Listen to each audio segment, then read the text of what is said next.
نحث الخطى نحو درب الجنان ونرسم دربا للقيا الرسول. xuska ilaahay subxaanahu wa tacaala qalbiga alla laga xuso waxay ka mid tahay waxyaalaha nafta lagu daahiro weeyaan, waana qadadeeda runtaa weeyaan. waxaa ka mid ah xuska ilaahay ee carabka laga xuso, waa nafta waxa lagu daahira weeyaan.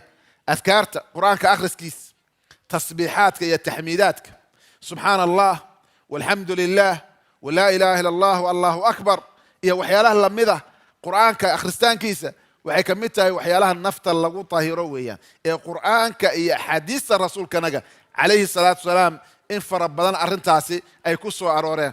waxaa ka mid ah xuska ilaahay subxaanahu wa tacaala carabka laga xuso, waxaa ka mid ah adkaaraadka lagu akhriyo salaada ayaa ka mid ah, ee nabigeena uu ku miaaliyey calayhi salaatu wasalaam qofka ilaahay u dukada subxaanahu wa tacaala salaada u dukanaya.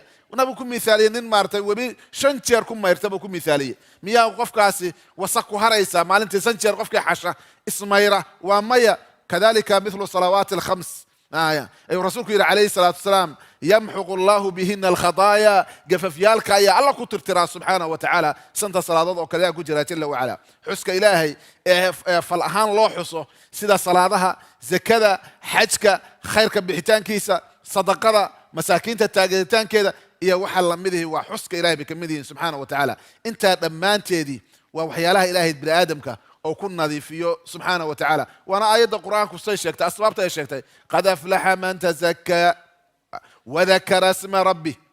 cunsurka labaad fasallaa, salaadu waxa weeyaan wax uga wanaagsan oo qalbiga mayra ama nafta daahira ma jiraan. walidaalika salaada ilahay wuxuu leeyahay ina asalaata tanhaa cani alfaxshaa'i walmunkar.